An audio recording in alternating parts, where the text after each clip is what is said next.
Hey everybody, it's Jason Blaha with Ice Cream Fitness here, and once again it is time for the Gear Talk with Jason Q&A.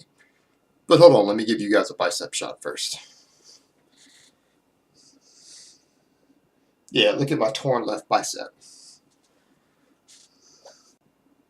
And I just mentioned that again briefly because every now and then I'll get someone who will say, hey, your left bicep is smaller than your right. And I go, yes it is, because I ripped it completely off the bone in 2004 and had to have it surgically reattached. Tear your bicep off the bone and see if you can get yours even again. Alright, but let's jump right into these questions. Alright, first question. Why teenagers should or shouldn't take steroids, and why? That's a little redundant there. Alright, I have covered this in the past and I'm going to say it again.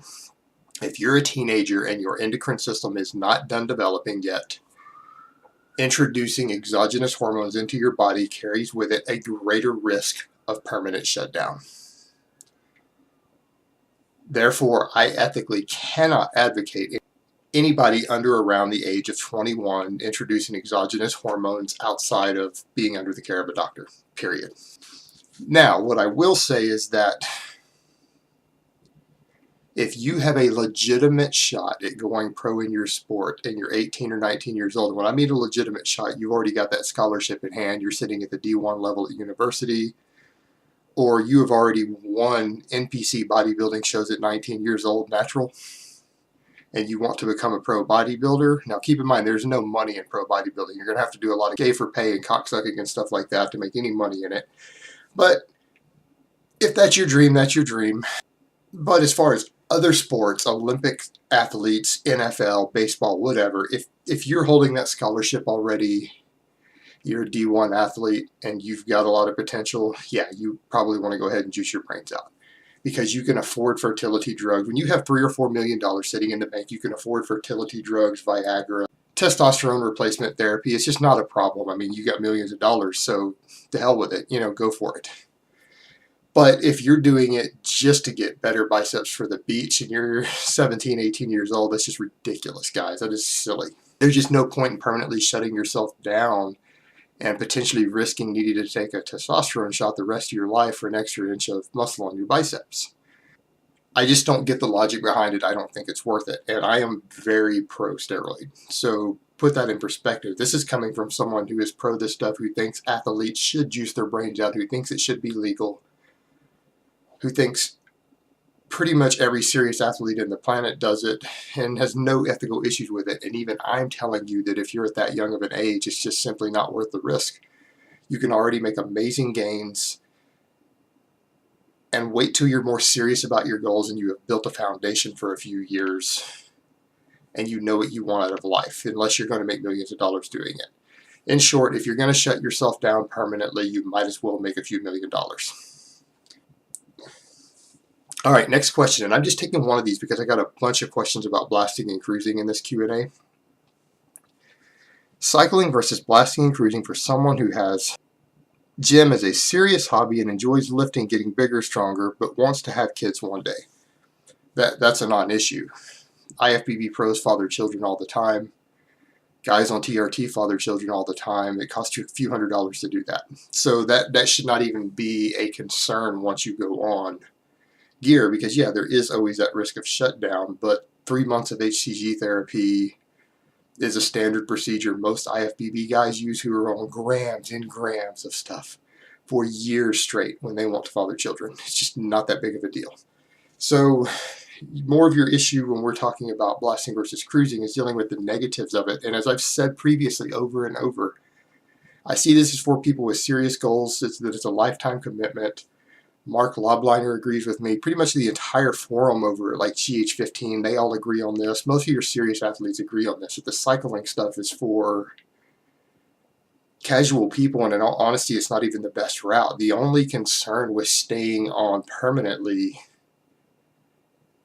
and blasting and cruising is really the fact that you're going to have to do it forever, but you're still taking that risk if you cycle. And most men are going to want to do it eventually anyways. Once you get past about 35, at least 50% of men would qualify for TRT already. So your big concern is somewhat negated, and when you weigh out the cost of benefits in terms of health, When you're cruising, most people who cruise, they cruise on levels that give them perfect textbook blood work. And here's what I mean. As a proper cruise, let's say you run huge amount. Let's say you run up to 2 grams a week for your blast. Well, anytime your health markers start declining and you're not comfortable with what you're running anymore, let's say your cholesterol looks bad or your blood pressure's high, and so you need to go ahead and cruise for a while to make sure that your health is okay. A lot of guys will drop down to 200, 250 milligrams of testosterone a week. It's a standard cruise.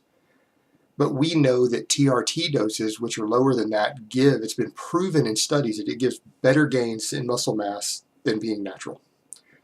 And you're going up there to almost double TRT doses with that, but you don't ever have that crash. So not only are you getting a mild enhanced benefit, you don't ever get that crash and the negatives of the PCT, so you can actually keep your gains, and some guys even make small amounts of gains on their cruises.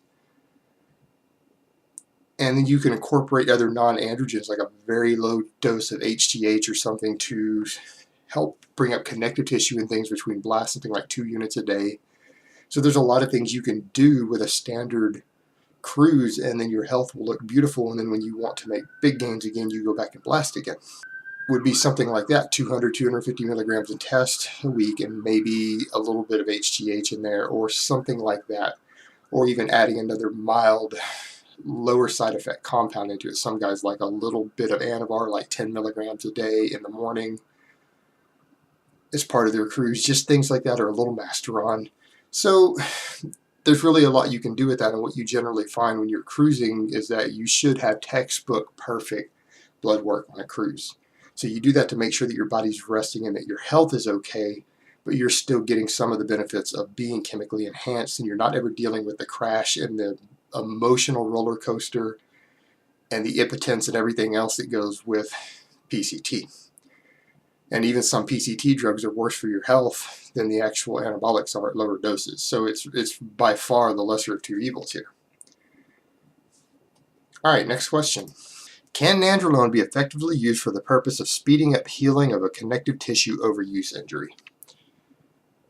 Part of me wants to say yes, but it's so hard to say because we know there is that potential for improved collagen synthesis with it, and it does lubricate the joints. And I would say it is worth a try. But what most athletes do who have a serious overuse injury that they want to heal, or even a minor pull or connective tissue issue or something like that,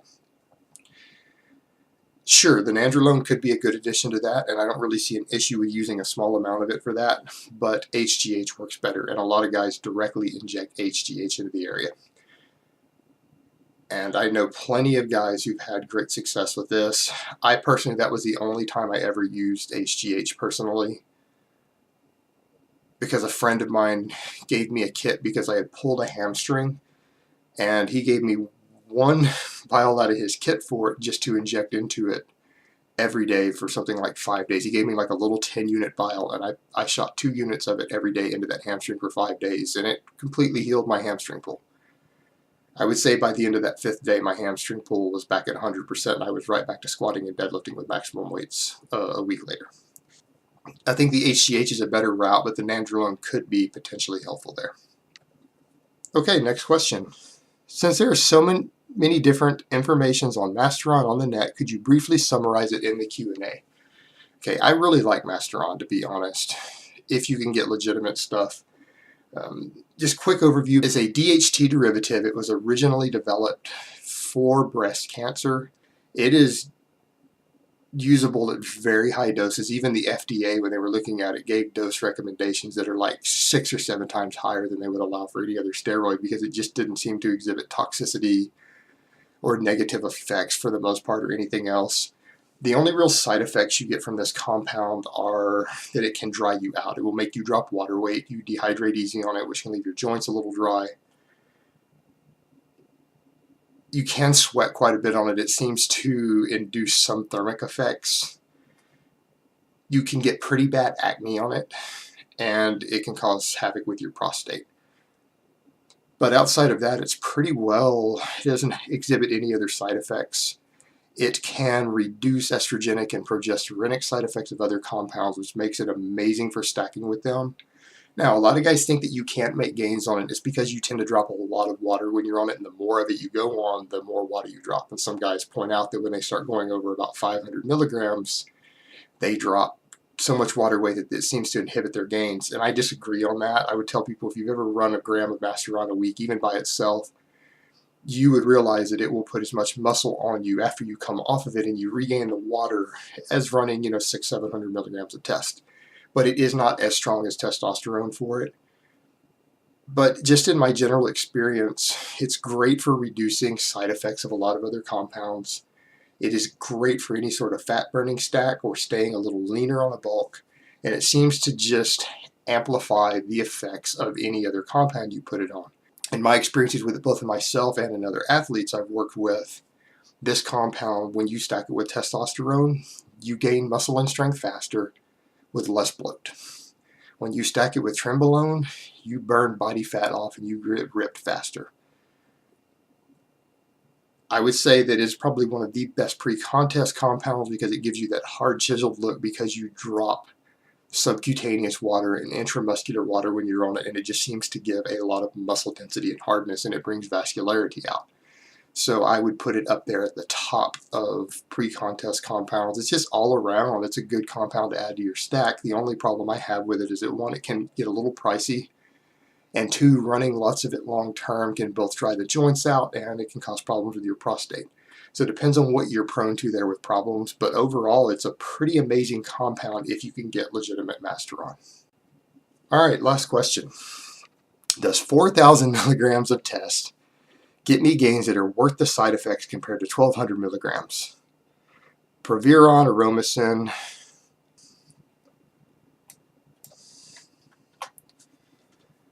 Okay, depending on where you are and how much you upregulated your androgen receptors through prolonged high doses of drugs, most guys aren't going to make any more gains off 4 grams of testosterone than they are going to make off of about 1.5 to 2 grams. I would say for people who've been using gear for a year or less, there's no way you've upregulated your androgen receptors enough to benefit from going above about 1.5 to 2 grams. That's going to be your absolute maximum androgen receptor resaturation. And even other compounds you add to the stack aren't necessarily going to enhance that. All you're going to get is more side effects. Now, if you've been running gear for a while, and particularly if you go on HGH, it seems to allow you to run more testosterone and make gains. But I would say, unless you're a veteran user and you have extreme goals, even going over about 1.5 grams is just completely pointless. You're going to get nothing but side effects. But again, if you've been juicing for quite a while and you have upregulated your androgen receptors, and particularly if you're on HGH and you have very, very serious goals, like you were trying to get huge, you could get away with 4 grams. But for other people, all you're getting is extra side effects at that point. So you have to put that in perspective of where you are at and what you were trying to do, what your goals are, what your androgen receptors look like. Now, as far as Proviron, I'm not really that much of a fan. I see it as an inferior version of Masteron, which is listed above. It carries the same properties as Masteron, but it's not as anabolic. So I would rather see Masteron used for anything that Proviron is. A lot of people are going to argue with me there, but it is what it is. Now, as far as Aromacin, I'm a fan of Aromacin. I think it is a great aromatase inhibitor, and if you're running a high dose of test, I would work with it, definitely. But you're going to have to research it and find out how your body responds to it, because like with anything else, having estrogen that is too high has side effects, but having estrogen that is too low can not only be bad for your health, but it will hurt your gains. So you start tinkering with high doses of gear and you're trying to get that estrogen under control, or anytime you're using an aromatase inhibitor, I would get blood work done so that you can see where your E2 levels and things are, whether they're too high or too low, and figure out how to modulate your doses to keep them in the range you want them at. And remember, you can go to private labs. If you don't want to go to your doctor, private labs are pretty cheap to get your blood work done yourself. All right, guys, that's really all I have to say on that today. I hope it has been informative, and I will talk to you next time.